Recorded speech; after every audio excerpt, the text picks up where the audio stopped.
Namaskar, this is Mrs. Neera Kalyan Jagdari and today we'll be discussing what are fan folds and box folds. Yes, here, see, if we are talking about fan folds, yes, the name itself says it looks like, a fan shape, yes, and also what is happening is, in this case, the limbs of the folds are overturned, and the way in which they are overturned is like this. I'll just show you.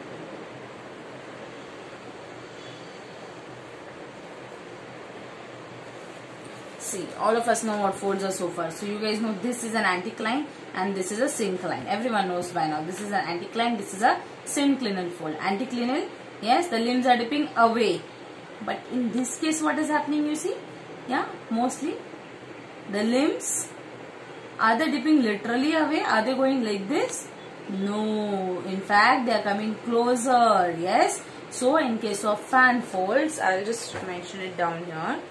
Fan folds, what we are trying to understand here is, in case of fan folds, yes, in case of fan folds, what is happening is, in case of anticlinal fold in a fan fold, the limbs dip towards one another, yes, they are coming close towards one another, while on the other hand, in case of synclinal fold, the limbs are going away from one another. See, this is going this side, this is going this side. So in case of a syncline in fan fold, what is happening is, the limbs are dipping away from one another, and in case of anticline in fan fold, the limbs are dipping towards one another, yes. And these are the overturned limbs. You guys know what are overturned, limbs so far. Alright. Then, if you're talking about box folds, the name itself says, see, all these folds, whatever we are discussing are, on the basis of the name. So we are basically talking about nomenclature of folds, yeah. Because they're named, as per how they are in nature, kind of. Okay. So, box fold, as the name itself says, it will appear like a box. What will appear like a box? The crest part will appear like a box, kind of. Okay. Or the trough part will appear like a box.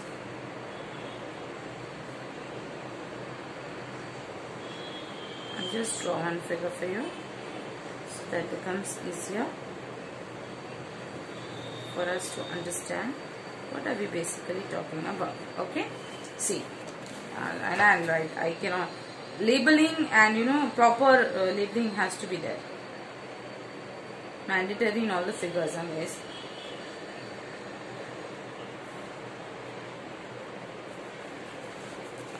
Here, in this case, see, this is box fold, and what is happening?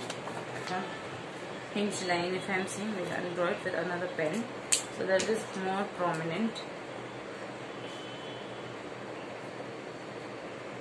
What is a hinge line? By then we'll just recall. What is a hinge line, by the way? If you can just recall, think about it. I hope you've thought it in fraction of a second. Hinge line is a line of maximum curvature, and so is the axis of the fold. And I said that the two are parallel to one another. Okay. So if we're talking about hinge line being a line of maximum curvature, okay. Hinge line being line of maximum curvature, meaning in this case, can this flat surface be the hinge line? No. Why? Because it is flat, right? Does it have any curve at all? No, right? If you're talking about maximum curvature, in this case, what is the hinge line? It's somewhere here, line of maximum curvature. In this case, in case of box fold, do we have a hinge line here on this surface, on this flat surface? No. However, the hinge lines exist over here. You see this? You see this here, the maximum line of maximum curvature, right? So there is maximum curvature on this side, there is maximum curvature on this side also, right? So in case of box fold, what is happening? How many hinge lines do we have in one fold? See, in this anticline, this is anticlinal fold kind of, because it is upright, alright? In this fold, what is, not anticline, I will not use the word anticline here, I am sorry. But in this, in case of box fold, what is happening here is, the term anticline is not completely correct for this. That is why I am saying this, okay? But just understand, this is kind of anticlinal because it is upraised and the limbs are dipping. But I hope you understand what I am trying to say. And this is kind of synclinal, alright? Because the limbs are dipping towards one another. Correct, understood. But here this is box fold, naming box fold because the line of maximum curvature, you have one here and you have one here. So you have two lines of maximum curvature. So in this case, how many hinge lines do we have? We have two hinge lines. Okay. So this is hinge line 1, and this is hinge line 2. Hinge line 1, hinge line, so you have 2 hinge lines over here. So in case of box fold, what is it that we have?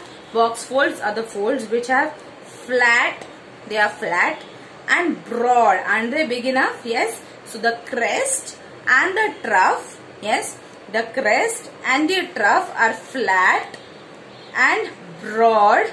Yes, they are broad and they have 2 hinge lines. That is what is a box fold. Alright, yes. So then if we are talking about what is a disharmonic fold, yeah.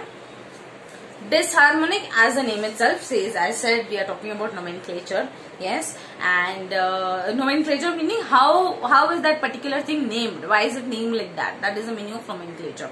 Alright, so if we are talking about yeah, we're discussing disharmonic fold. As the name itself says, disharmony. Harmony is, being in peace or being in consensus with everyone, or being together, or being the way it is, yeah, that is what a harmony, peace, yeah. But if you're saying disharmonic, meaning what? It is not going the way it should have been, yeah. Means what? Any fold, the way it is appearing on the surface will not appear the same when it is in the subsurface, yeah. Meaning the same with respect, as the depth increases, the same fold will vary. Okay, the type of fold may change. Like for example, symmetrical fold on the surface of the earth may become overturned or recumbent fold when it goes down as the depth increases. Yes, that is what is a disharmonic fold. Mostly disharmonic folds are seen, in mountain ranges, which are, for example, see Himalayan mountain range. I don't know how many of you know this, but a fact, that you guys should be knowing that the Indian plate is going beneath the Tibetan plate every year. Yes, subduction zone. I think we have discussed yes, we have this subduction zone when we were talking about convection currents. Yeah.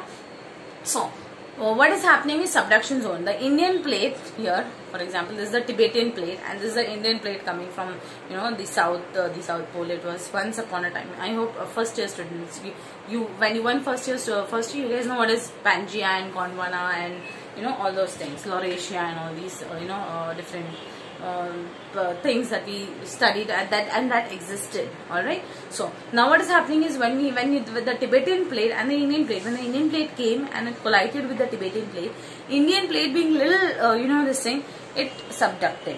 All right, little weaker. It went down. All right, and this was like quite stiff right over here. So it just came subducted. It came here and then it started going down. Yeah.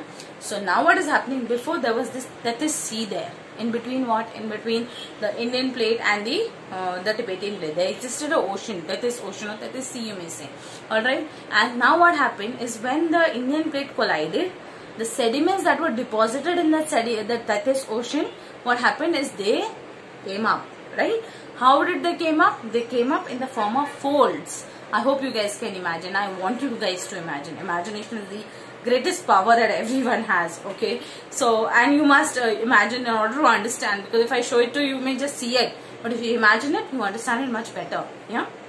So you have to just imagine a Tibetan plate, Indian plate coming, and there was an ocean, and it was dumped with a lot of sediments in it, and because the Indian plate came, the sediments were uplifted, giving rise to formation of Himalayan mountains. Yes. And why were the Himalayan mountains formed? Because of the upliftment of the sediments in the Tethys Ocean when the Indian plate collided with the Tibetan plate. And now what is happening is, the reason why we are discussing this is because you should be knowing that Indian plate is going beneath the Tibetan plate every year by around say 10-15 centimeters. It does go beneath, and that is a reason, because see, if anything is going down plate, obviously there's going to be some movement there, right? That is the reason why we mostly have earthquakes in Himalayas. All right, in the northern part of India, mostly. The reason why we were discussing this is because this was just to tell you that the folding that is taking place, and I must also mention here that Himalayas are the youngest mountain ranges in the world. Youngest, meaning they are still being formed. They are still under process of being formed. As I just now said, every year if it is going down by 10-15 centimeters, means what? Obviously the sediments are also uplifted.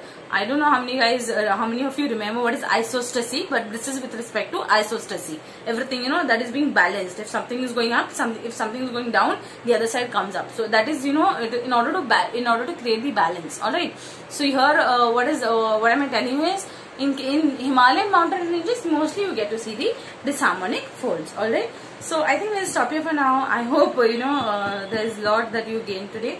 Fine. Well, thank you. Have a wonderful evening.